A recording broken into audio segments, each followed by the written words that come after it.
안녕하세요.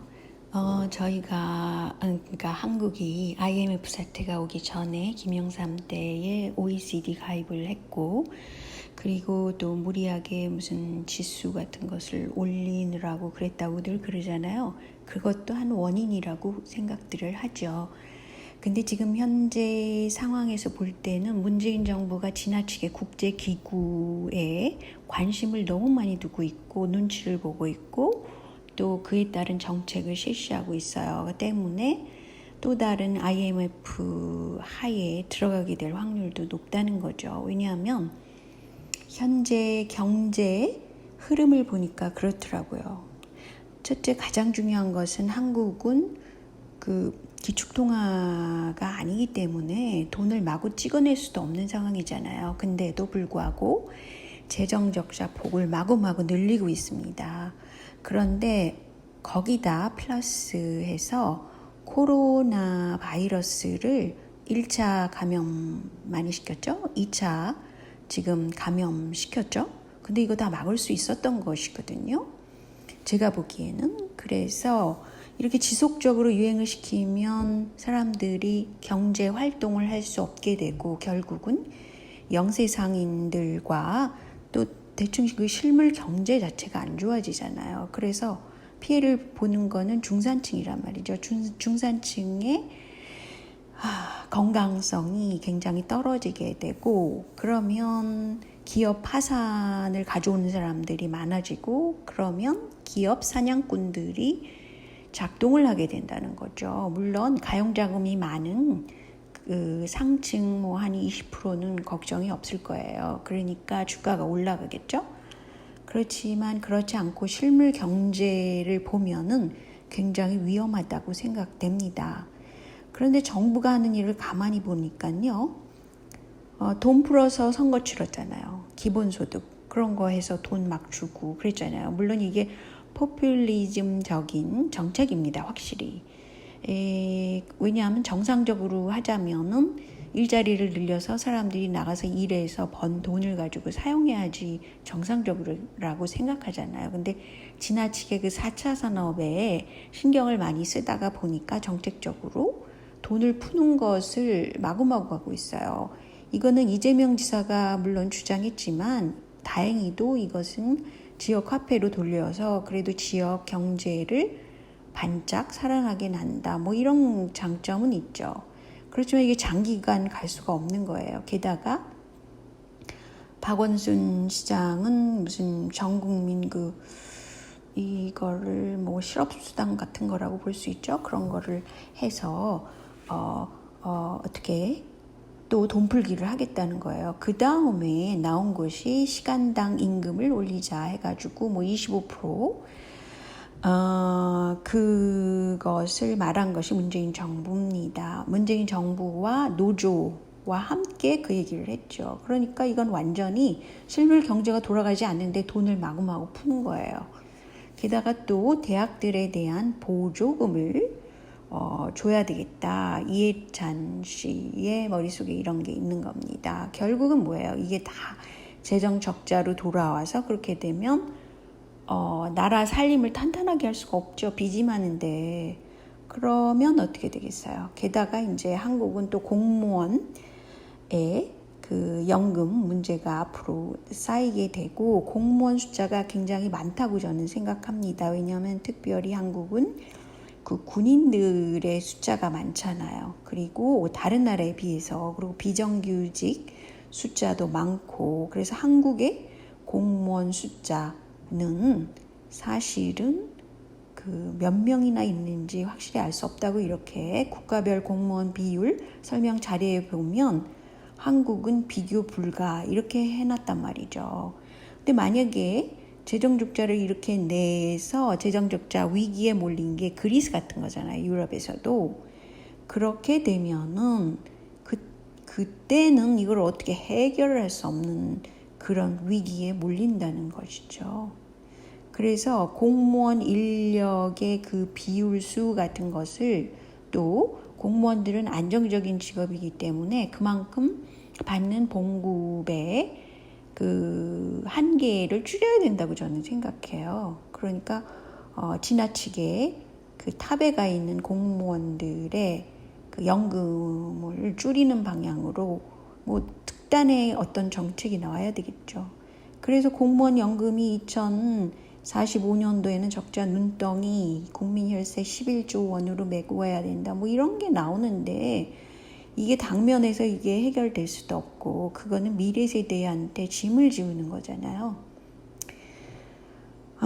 그래서 저는 이게 새로운 또 IMF가 되지 않을까. 그게 좀 걱정입니다. IMF는 누가 지고 있어요? 소로스가 지고 있단 말이죠. 그러니까 얼마든지 그런 쪽으로 밀고 나갈 수도 있는 거죠. 그리고 한국 정부, 문재인 정부가 너무 그 국제 기구 그런 거를 너무 좋아하고 있어요. 때문에 그게 큰 문제입니다. 그리고 다른 건 몰라도 뭐 여기 보면은 프리랜서, 특수고용직, 영세자영업자, 무급 휴직자에게까지 1인당 150만 원씩 그렇게 주겠다. 고용안정 그 지원금으로.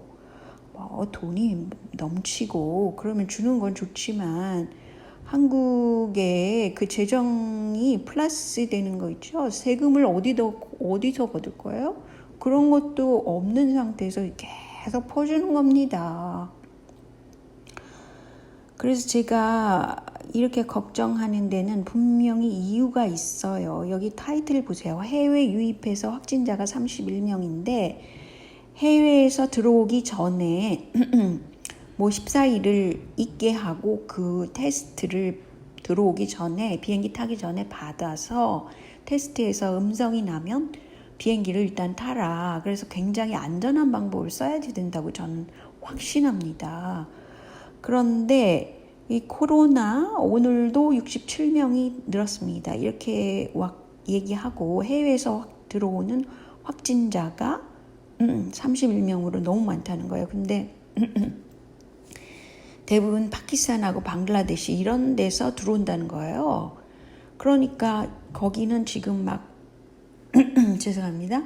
굉장히 그 확진자들이 많아진 상태에서 들어오게 하면 됩니까?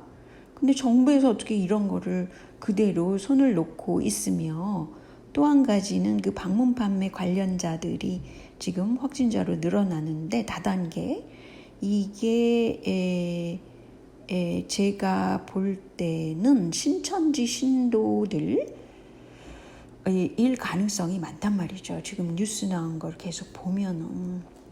그래서 지난 2월에 신천지 시설 폐쇄를 했을 땐 모임이 중단됐다가 최근 다시 이 신천지 모임이 또 일어나고 있단 말이에요. 그래서 이런 것들 좀 더 이게 타이트하게 지금 하지 않으면 나라빚만 많아지고 그 미래 세대는 뭐 어떻게 할 수 없는. 그래서 결국은 IMF, 소로스의 IMF로 다시 들어가가지고 한국 경제를 막 몰락시키고 그 이유는 어떻게 되느냐. 그 이유에는 뭐 중국 경제를 우리가 의존해야 된다. 이렇게 생각할 수도 있죠. 이 문재인 정부가 너무 친중이잖아요. 친북도 아니에요. 제가 보니까. 북한은 별로 그 중국에 기대를 하지 않으려고 그러는 편인데 뭐 거기서 도움을 주니까 기대는 거겠죠. 그런데 이것은 문재인 정부가 친중 정부라서 이런 경제적인 것을 안 좋게 해서 결국은 중국 경제와 친해야 된다. 이런 걸 결론 삼는 것 같아요. 제가 너무 염려하는 것이 아닙니다. 지금 돌아가는 흐름을 이렇게 보세요. 보통 사람은 이렇게 거시경제를 잘 볼 수가 없죠. 그리고 관심이 있어야 되고 기사도 그런 거에 민감한 사람이 이런 거를 얘기할 수 있는 거예요. 그래서 코로나를 계속해서 유행시키면서 나라 경제의 재정 적자를 늘려가지고 결국은 우리는 할 수 없어. 중국 경제에 붙어서 살아야 돼. 이런 게 아닐까. 이게 정말로 걱정되는 순간입니다.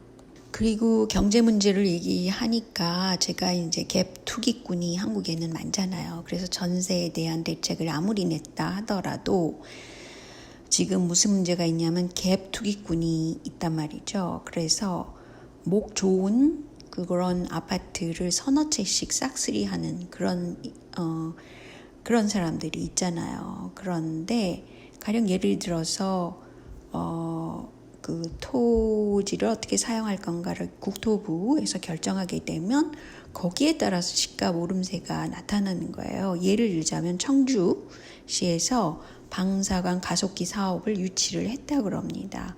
그러자 계속해서 집값이 오름세로 올라갔다는 거예요. 그래서 중개업자 말로는 한 달 만에 2억 정도 오른 것 같아요. 이런 시세 차익을 위해서 갭 투기꾼이 늘 준비하고 있다는 거예요. 그러니까 실거주자들은 굉장히 부담스럽다는 거죠.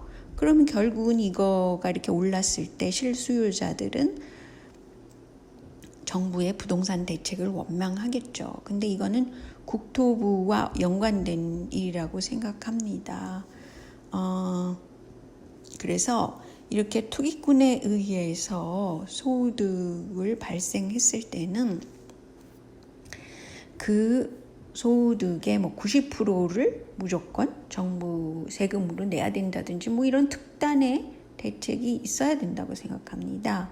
그리고 이게 일시적으로 반짝하는 것이 아니라 하나의 부동산이 그렇게 올랐다, 2억이 올랐다, 그럼 거기에 1억 8천 정도를 세금으로 낸다. 이런 생각을 하면 갭 투자가 줄어들겠죠. 그래서 이게 굉장히 중요하기 때문에 이 문제를 다룰 수밖에 없고요. 지금 솔직히 그 민주당의 국회의원이나 통합당의 국회의원들의 자산 규모가 상당히 많은 걸로 알고 있는데